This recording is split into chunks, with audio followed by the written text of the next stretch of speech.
से हुआ, दोस्त से हुआ, जब 4 वर्ष की अवस्था हुई तो गुरु से हुआ।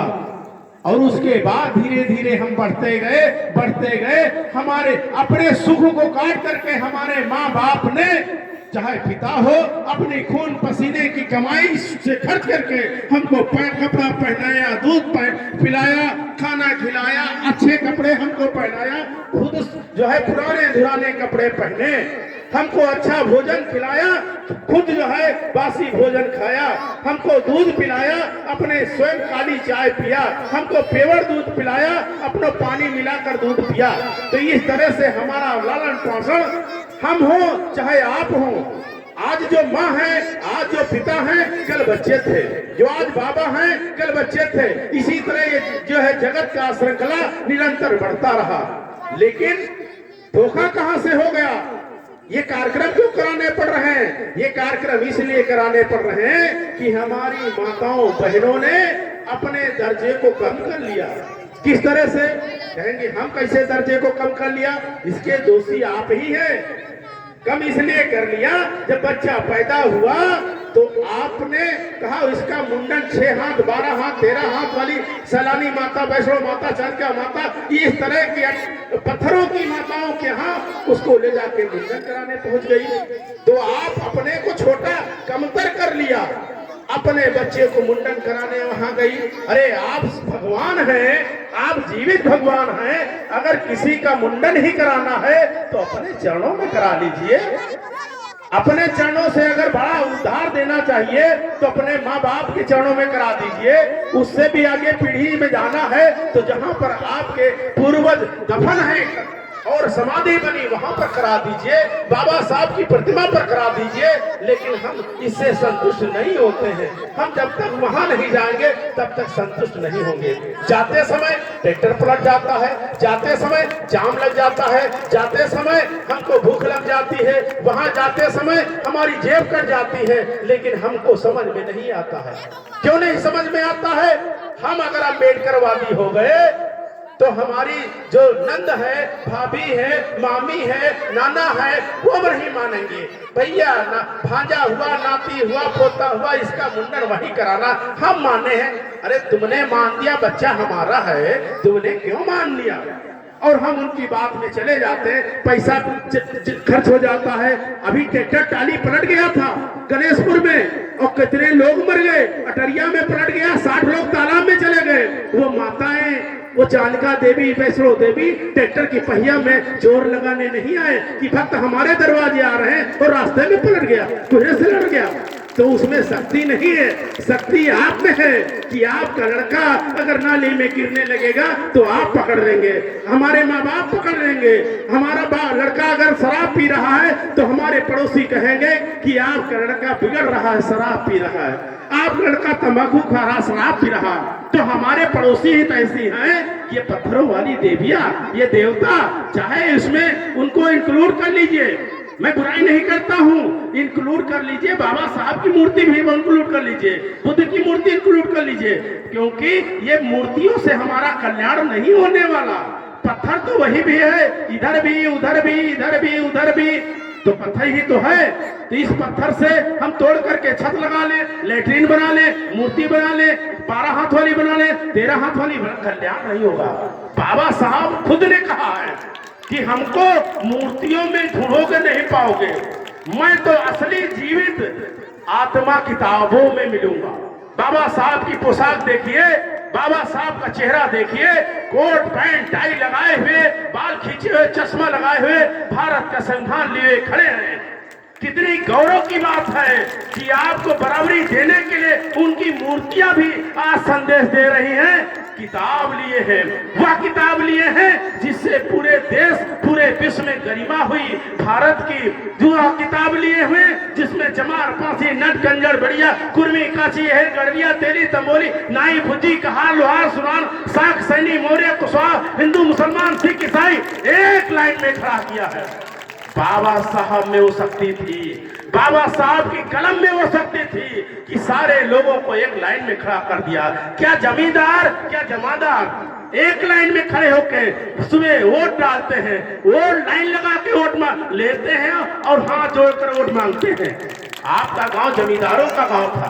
बड़ा गांव हो, मसौली हो, रहरामऊ हो, यहाँ भी तारिक किदवई साहब जमींदार थे, वहां पर फरीद महबूब किदवई जमींदार थे, बड़े गांव में रेहान काबिल जमींदार थे, आगे बढ़िए राजा रामनगर राजा थे, उसके बाद ये जहांगीराबाद राजा थे, और इसके बाद दरियाबाद में राजा राजू कुमार के पुरखे राजा थे, राजा हनौता राजा थे। और ये जब राजा रजवाड़ा थे, जमींदार थे, तो हमारे पुरखे उनके दरवाजे पे चप्पल पहन के और कपड़े पहनकर, उनकी हैसियत नहीं थी उनके दरवाजे से निकल जाए, पैर के चप्पल नसीब होते थे, उनको हाथ में लेकर चलते थे।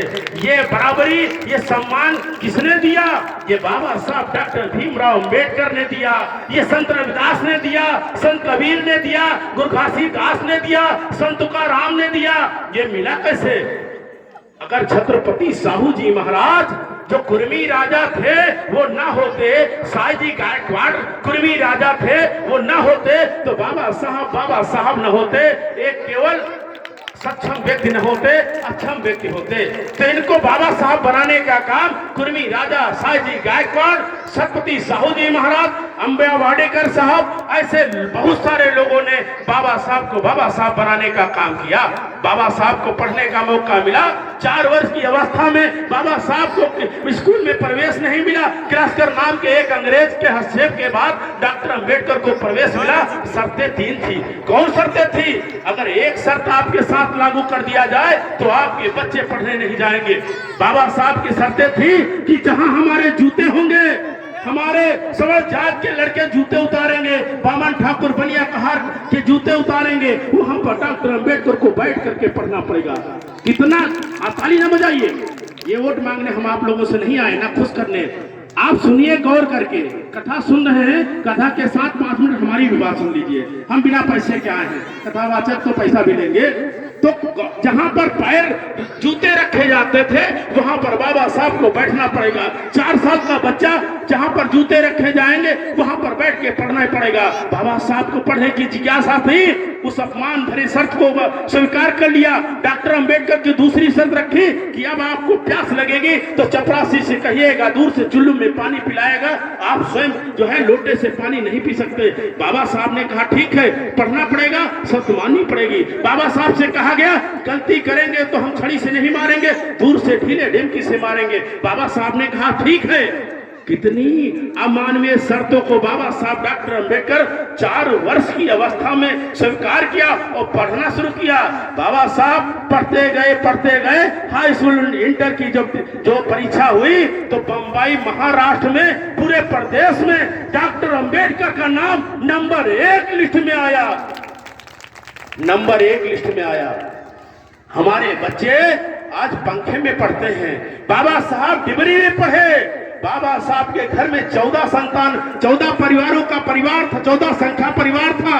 बाबा साहब का जो हो हल्ला में 14 लोग 2 कमरे की खोली में रहते थे।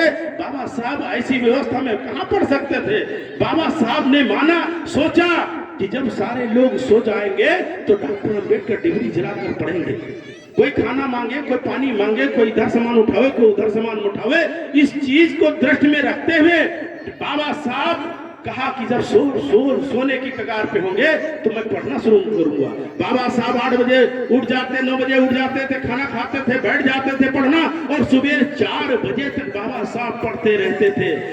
पूरा देश सो रहा था और बाबा साहब हमको सम्मान दिलाने के लिए पूरी रात पढ़ रहे थे। बाबा साहब इस तरह से पढ़ाई किया। बाबा साहब को एक बार प्यास लग गई, चपरासी नहीं था, उठा के लोटा से पानी पी लिया तो सामंती के लड़कों ने पीट करके लहूलुहान कर दिया। बाबा साहब रोते हुए 5 वर्ष की अवस्था में अपनी माँ के पास गए कि माँ मुझको प्यास लगी थी, चपरासी नहीं था, पानी पी लिया, मुझको इतना पीटा कि खून निकल आया। उनकी माँ ने कहा ये खून एक दिन, ये पूरे आज तो तुम्हारे सर से खून निकला है, इसी तरह हमारे लोग जब पानी पीते हैं तो उनको जो है पानी पीने नहीं दिया जाता। लाखों लाख लोगों के सर से खून निकलता है। प्यास, या तो प्यास अपनी मार करके प्यासे मर जाते हैं, इसलिए तुमको और पढ़ना है। उनकी माँ भीमाबाई अंबेडकर ने कहा और पढ़ना है, मन लगा के पढ़ना है, इस व्यवस्था को खत्म करना है। बाबा साहब उस खून को पोंछ करके उनकी मां ने मलहम लगाया, जख्म ठीक किया, बाबा साहब मन लगा के पढ़ते रहे। 7 वर्ष की अवस्था में उनकी माँ इस देश से चली गई, दुनिया से चली गई, माँ की ममता से महरूम हो गए। डॉक्टर अंबेडकर ममता से महरूम होने जाने के बाद उनकी बुआ मंजुला जो विकलांग थी, वो भी किस तरह से उनको पढ़ाया लिखाया, खाना बना के दिया। बाबा साहब खाने के लिए कभी झगड़ा नहीं किए, बाबा साहब पानी के लिए झगड़ा नहीं किए, घर में जैसे मिला जिस तरह से मिला स्कूल चले गए और पढ़ने के लिए पढ़ते रहे। 7-9 वर्ष की अवस्था में डॉक्टर अंबेडकर के पिताजी को रिटायर कर दिया जबरदस्ती, और रिटायर करने के बाद तनख्वाह कम हो गई, पैसे का अभाव हो गया। बाबा साहब ने सोचा क्यों ना अपने पेंसिल कट किताब के लिए रेलवे स्टेशन पर माल ढोने का काम करूं। रेलवे स्टेशन पर माल ढो रहे थे, घंटा 2 घंटा लेट हो जाते थे। उनके पिताजी रामजी राव आए, पूछा कि हमारा लड़का नहीं आया। उनके मित्रों ने बताया आपका लड़का जो है स्टेशन पर माल ढोने का काम कर रहा। उनके पिताजी नंगे पांव दौड़ते गए और देखा कि हमारा लड़का 9 साल का लड़का जो 25 किलो का लड़का है, वजन है, और जो 50 किलो का 45 किलो का बोझ लिए ढबकते पांव से चल रहा। बाबा साहब के पिताजी रामजी राव पहुंचे और ऐसी अवस्था में बेटे को देखकर आंखों से आंसू आने लगे, सीने से लगा लिया, कहा कि इतनी भी अवस्था खराब नहीं है कि मैं आपको पढ़ा ना सकूं, मैं एक टाइम कम खाना खाऊंगा लेकिन तुमको जरूर पढ़ाऊंगा। आज से ये काम मत करना, तुमको मरी हुई माँ की कसम, तुमको समाज में परिवर्तन करना है, इसलिए हम तुमको पढ़ाएंगे। बाबा साहब को रोते हुए अपने सीने से लगा लिया। बाबा साहब ने कसम खाया कि और पढ़ेंगे और पढ़ेंगे। बाबा साहब पढ़ते रहे और उसके बाद जब पूरे प्रदेश में नंबर 1 पर आए तो साहजी गायकवाड़ ने पहचान कराई कि प्रदेश में कौन लड़का है पूरे बंबई महाराष्ट्र में नंबर 1 पर आया है। पता चला अछूतों का, महारों का, चमारों का लड़का डॉक्टर BR अम्बेडकर है। साहूजी महाराज साहजी गायकवाड़ ने अपने पास बुलाया, स्कॉलरशिप देकर उनको अमेरिका भेजा और पढ़ने के समय 25 रुपए स्कॉलरशिप थी। उन्होंने किताबें खरीद लिया, पैसे कम पड़ गए। डॉक्टर अंबेडकर जो है एक टाइम भोजन करते थे, एक टाइम पानी पीकर काम चला रहे थे। जैसे पुराने जमाने में जिसको ठाका कहते हैं कि नमक चाट करके पानी पी लिया जाता था, पेट की संतृप्ति बुझा लिया। उन्होंने चिट्ठी लिखा, रामाबाई अंबेडकर या तुम्हारे पास कुछ पैसे हो तो भेज दो, मैं एक टाइम ही भोजन करता हूँ, एक टाइम पानी पीकर चलाता हूँ। जो पैसे मिले थे किताबें खरीद लिया। रामाबाई अंबेडकर के पास जब चिट्ठी मिली, वो एक तरफ उनकी लड़की इंदु बीमार थी, उन्होंने जो गोबर, आवारा पशुओं के गोबर इकट्ठा करके कंडे पात करके जो बंबई की अंधेरी गलियों में बेच करके पैसा अपनी लड़की के इलाज के लिए रखे थे, बाबा साहब की चिट्ठी मिलते ही उन्होंने पैसे बाबा साहब को भेज दिया। कंजा की पाती, कमलनाथ की पाती, इस तरह के दवा इलाज कराते रहे। कुछ समय के बाद बाबा साहब की लड़की इंदु खत्म हो गई, दवा के अभाव में इंदु खत्म हो गई। रामाबाई अंबेडकर ने बाबा साहब को संदेश नहीं दिया कि आपकी लड़की खत्म हो गई। क्यों नहीं संदेश दिया कि ये चिट्ठी बता देंगे कि तुम्हारे पैसे तुमको भेज दिया, दवाई के पैसे भेज दिया, इसलिए लड़की खत्म हो गई। बाबा साहब का मन पढ़ने में नहीं लगेगा। बाबा साहब का लड़का रमेश खत्म हो गया, बाबा साहब को जानकारी नहीं हुई। बाबा साहब जब पढ़ाई करके आए तो देखा इसी तरह भीड़ लगी थी, इसी तरह भीड़ लगी थी। नीचे एक जमीन खाली थी, जमीन में जो है गंगाधर लेटा था, उस पर सफेद कपड़ा पड़ा था। उन्होंने सोचा कोई झगड़ा हो गया, क्या हो गया। भीड़ को चीरते हुए अंबेडकर आगे बढ़े, देखा कि उनके लड़के की लाश पड़ी। बाबा साहब की आंखों से फल फल आंसू आने लगे। बाबा साहब ने थोड़ी देर बैठे, गांव के जिम्मेदार लोगों ने कहा कुछ अंबेडकर पैसे हो तो कफन दफन की व्यवस्था की जाए।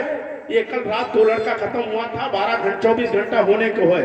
बाबा साहब अंबेडकर चूंकि पढ़कर आए थे, पढ़ने कमाने नहीं गए थे, पढ़ने गए थे। उनके हाथ में जो भी पैसा बचा था, बिस्कुट ले लिया था, टॉफी ले लिया था बच्चों के लिए। हाथ से लाश, बच्चे की लाश को देखते हुए शरीर ढीला हो गया, हाथ से जो है खाने का सामान छूट गया। ऐसी अवस्था में बाबा साहब कोट पैंट की जेबों में हाथ डालते हैं। बाबा साहब के पास पैसे नहीं थे, रोने लगे।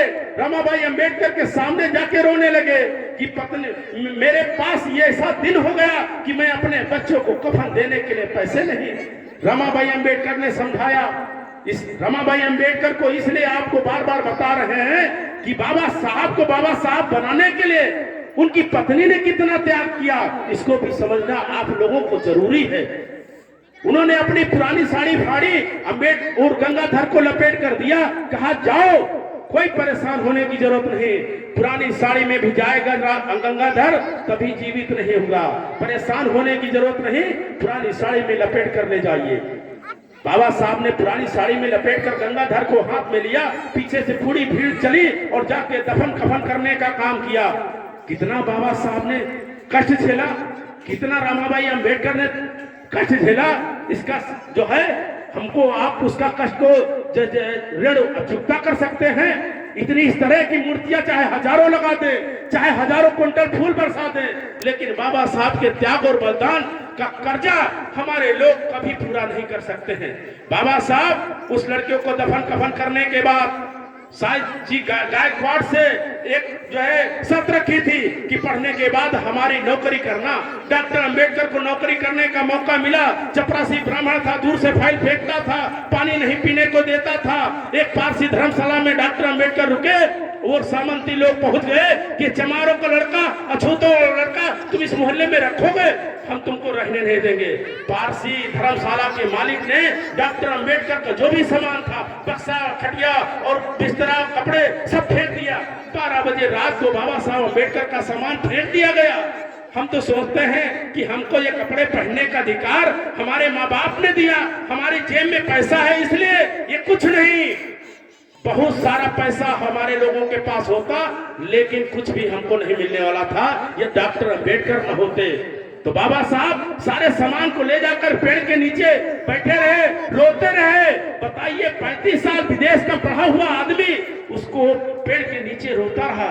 संकल्प किया, कसम खाया कि एक दिन मैं ऐसा परिवर्तन करूंगा कि हमारे लोग हजारों की संख्या में शहरों में घर बनवाएंगे, हजारों की संख्या में शहरों में घर बनवाएंगे। आज आप बाराबंकी जाइए, लखपेड़ा बाग जाइए, देखिए एक से एक चमारों के घर बने, पारसियों के घर बने, धोबियों के घर बने। आवास विकास जाइए, लखनऊ गोमती नगर जाइए, ये उनकी बदौलत नहीं है, ये बाबा साहब के बच्चों की लाश की बदौलत है। वो भले वो पढ़ लिख कर जब चले जाएं और आगे बढ़ जाएं तो सोचें कि हम पढ़े हैं, भाग्य से नौकरी मिली है। अरे भाग 1950 से पहले कहाँ था, जब तुम्हारे जो है पुरखे बड़ा जानवर का मांस खाते थे, तुमको चारपाई पे बैठने नहीं दिया जाता था, सड़कों पे चलने नहीं दिया जाता। ये सब बाबा साहब की देन है, बाबा साहब की त्याग की देन है। बाबा साहब उसके बाद जो बची हुई पढ़ाई साहू जी महाराज ने उनको दोबारा भेजा, बची हुई पढ़ाई फिर पढ़ करके आए। बाबा साहब को भारत में संस्कृत पढ़ने का अधिकार नहीं मिला। जो 32 डिग्रियों का मालिक हो और उसको संस्कृत पढ़ने का भारत में अधिकार नहीं था, वो जर्मन गए, जर्मनी में जर्मन सीखा, फिर संस्कृत सीखा और 5000 किताबें लेकर महाभारत में आ रहे थे। उसी दौरान बाबा साहब की किताबों वाले जहाज में यहाँ के लोगों ने छेद कर दिया, पानी भर गया, वो जहाज डूब गया, यहाँ गोले तमाशे लगने लगे। आप सोचते हैं बाबा साहब को मारने की एक बार साजिश हुई? यहाँ गोले तमाशे लगने लगे। समय अच्छा था, हम लोगों की किस्मत अच्छी थी, बाबा साहब उस जहाज छूट गया था, बाबा साहब दूसरे जहाज से भारत आए, 5000 किताबें डूब गई, बाबा साहब बच गए और बाबा साहब ने दोबारा इतिहास लिखा।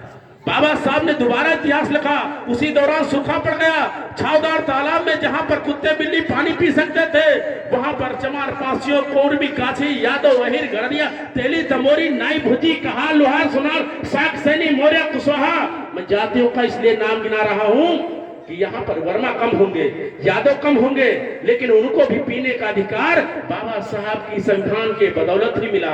उनको भी पानी पीने का अधिकार नहीं था। बाबा साहब 5000 लोगों के साथ एक मुस्लिम समाज की जमीन में मीटिंग किया और जाके पानी पिलाने का काम किया। उस समय भी सैकड़ों लोग उसी में लाठी खाए और बाबा साहब के सर से खून निकला, लेकिन अपने समाज को अधिकार दिलाने में कामयाब हो गए। कालाराम नासिक मंदिर आंदोलन किया, ये भगवान है अगर तो सबके भगवान है, सबको मंदिर में पूजा करने का अधिकार है।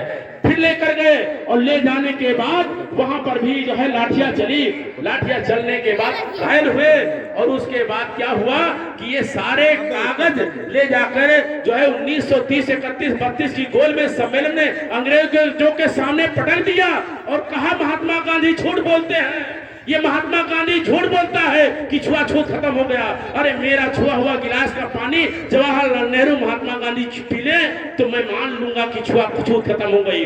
बाबा साहब बैरिस्टर थे, उन्होंने काबिलियती के दम पर अपना गिलास उठाकर उनके सामने रख दिया, कहा मैंने पिया भी नहीं है। महात्मा गांधी हार गए, उनकी हिम्मत नहीं हुई कि लाइव टेलीकास्ट चल रहा है। भारत में देखेंगे कि महात्मा गांधी, जवाहरलाल नेहरू, अंबेडकर का छुआ हुआ पानी पी लिया, उन्होंने पानी नहीं छुआ, पिया। इसी से अंग्रेज जवाब गए और हमको अधिकार देकर चले गए। फिर महात्मा गांधी भारत में आए और जो है पूना जेल में आंदोलन कर दिया। बाबा साहब ने कहा कि बिजली के खंभे में बांध करके अगर हमको मार दिया जाए तब भी मैं अपने अछूतों के अधिकार से को देने वाला नहीं। बस्तियां जलाई जाने लगी, तब जाके बाबा साहब झुके। महादेव देसाई गए कि यदि आपके लोग जीवित नहीं रहेंगे तो आप अधिकार लेकर क्या करेंगे। कानपुर की बस्ती जलाई गई, बिहार की बस्ती जलाई गई, महाराष्ट्र की बस्ती जलाई गई। ये खबरें बाबा साहब को पहुंची। उन्होंने सोचा कि हमारे लोग अभी सक्षम नहीं है, इसलिए पूना पैक्ट कर लिया। पूना पैक्ट में 131 सांसद हुए, 1200 एमएलए हुए। लेकिन जो ये एमपी एमएलए हैं, चाहे उपेंद्र रावत हो, गौरव रावत हो, इस तरह के बहुत सारे लोग हो, ये लोग हमारी लड़ाई को लड़ने का काम नहीं कर रहे हैं, अपने घरों को पक्का बनाने का काम, बड़ी बड़ी गाड़ियां खरीदने का काम कर रहे हैं। क्यों? अभी ओबीसी का आरक्षण नगर निगम में खत्म हो गया, सारे कुर्मी यादव के जो है विधायक सांसद मलाई काट रहे हैं, विरोध नहीं कर रहे हैं। अभी SC ST का जो है प्रमोशन रिजर्वेशन खत्म हुआ और यशपाल कनौजिया ने बिल फाड़ने का काम किया। अभी जो हमारा शिक्षा का बजट था वो कम कर दिया गया, स्कॉलरशिप नहीं मिल रहा है। लेकिन ये विधायक सांसद लोग हमारी बात को उठाने का काम नहीं कर रहे। इसलिए बाबा साहब ने कहा पूना पैक्ट के बाद MP MLA तो होंगे, लेकिन ये हमारे नहीं होंगे, ये पार्टियों के होंगे और ये दलाल होंगे। और दलाल जिससे पैसा पाता उसका काम करता, हमारा काम नहीं करता है। लेकिन धन्य है बाबा साहब, इतना त्याग करने के बाद हम बहुत कुछ दे गए। लेकिन हमने क्या दिया? हमने क्या दिया? हम तो 500 रुपया कमाते हैं, 150 रुपया दारू ठेके पर खाते हैं, 50 रुपए का अंडा खा लेते हैं। हमने क्या किया? हमने बच्चा पैदा किया, मुंडन दूसरी जगह कराया। हमने बच्चा पैदा किया, हर साल जन्मदिन कराया। हमने अपने बच्चों को अच्छी शिक्षा नहीं दिया। जिन लोगों ने अच्छी शिक्षा दिया वो उनके लड़के डॉक्टर, इंजीनियर, वकील, बैरिस्टर हो गए, शहरों में मकान बना लिए। और जो शराब कबाब में पड़े रहे अभी मजदूरी कर रहे हैं। हमारे पास जमीनें नहीं है, शिक्षा के अलावा दूसरा हथियार हमारे पास नहीं है। इसलिए सभी लोगों से केवल एक निवेदन है कि अंधविश्वास, ठोक, आडंबर, शराब शबाब से दूर रहें, पैसा बचाएं, अपने बच्चे को पढ़ाएं और सही रास्ते पर ले जाएं। यही बुद्ध कथा का उद्देश्य है, यही सुनील यादव जी का जो संदेश है, यही बाबा साहब का संदेश है, यही बाबा साहब को सच्ची श्रद्धांजलि होगी। अगर हमने अपने घर में शराबी, कबाबी और मजदूर पैदा किया तो बाबा साहब को फूल मोमबत्ती लगाना हम जो है समझते हैं बेकार है। अगर हमने डॉक्टर, इंजीनियर, वकील, पत्रकार, नेता, व्यापारी पैदा कर दिया, वही बाबा साहब की सच्ची श्रद्धांजलि होगी। पड़ोसी से झगड़ा मत करिए, पड़ोसी से मित्रवत संबंध रखिए और शराब से दूर रहिए। और जो है मीट मछली से अगर पैसा ना हो तो उस पर मत खर्च करिए, शाकाहारी में रहिए। ये नहीं कहते शाकाहारी में ही रहिए। बुद्ध ने, बाबा साहब ने इतना नहीं कठिन नियम बनाया। लेकिन अगर आपके पास पैसे नहीं है, कोई रिश्तेदार आ गया है तो आप बच्चे के लिए दाल नहीं ला पाते हैं, किताब नहीं ले पाते हैं, लेकिन 2 बोरी धान बेचकर शराब और मीट ले आते हैं। ये बच्चों के साथ अन्याय करते हैं, अपनी पीढ़ी के साथ अन्याय न करिए। इन्हीं बातों के साथ समय बहुत है, बहुत कम है, दर्द बहुत है। अभी जो है 83 पट्टेदारों को लेकर हम जो है 11 दिन से गन्ना दफ्तर में धरना दे रहे हैं। 30 लोगों का खेत जोत गया, 69 लोगों का खेत जोतना बाकी है। और जब तक उनका खेत नहीं जोत जाएगा हम गन्ना दफ्तर से धरना उठाने वाले नहीं। एक आदमी अस्पताल में भर्ती है, जिंदगी मौत से झेल रहा है। महामहिम राष्ट्रपति राम जो है ने जो ट्वीट किया तब जाके हमको जो है 30 लोगों को खेत जोता गया। इसलिए अगर इस देश की कुर्सी पर राम द्रौपदी मुर्मू पहुंची हैं, इससे पहले रामनाथ कोविंद पहुंचे हैं, राष्ट्रपति जो है वो ज्ञान नारायण पहुंचे हैं, ये भी बाबा साहब की देन है। नहीं तो आज भी रामनाथ कोविंद को मंदिर में सीढ़ियों पे बैठाकर पूजा कराया जाता है। अब आंखें ना खुले तो कुछ भी नहीं। जिस राष्ट्रपति के चलने से ट्रेन रुक जाती हो उसको मंदिर में प्रवेश करने पर जो है सीढ़ियों पे बैठा के पूजा कराया जाता है। जिसका बाप 3 बार मुख्यमंत्री हो और जो स्वयं मुख्यमंत्री हो, ऑस्ट्रेलिया का पढ़ा हुआ हमारा नेता अखिलेश यादव जब घर छोड़ता है तो गाय के मुंह से 54 किलो गाय के मुंह से आवाज धुलाया जाता है और यहाँ के यादव समाज, कुर्मी समाज के लोग चमार फांसियों को नहीं समझने का काम करते हैं। तुमको उन लोगों ने कितना नहीं समझा, इसको भी समझो, अपने इतिहास को समझो। पेरियार ललाई सिंह यादव को नमन करो, साहू जी महाराज को नमन करो, अंबेडकर को नमन करो, कबीर को नमन करो, वंदन करो। बहुत बहुत धन्यवाद। और अपनी माताओं, भगवान की जो स्वरूप में माता और पिता हैं उनको भी नमन करें। बहुत बहुत धन्यवाद। अगर किसी बात को किसी समाज के किसी व्यक्ति जाति विशेष यहाँ पर बैठे हुए और अपने घरों में सुन रहे हुए लोगों को कष्ट पहुंचा हो तो उसके लिए क्षमा चाहते हैं। अगर कोई तर्क भी करना चाहे यहाँ से लेकर हम बाराबंकी तक तर्क करने के लिए तैयार हैं। जय भीम, जय भारत, जय ललाई सिंह यादव, जय साहू जी महाराज। बहुत बहुत धन्यवाद। जय भीम, जय भारत।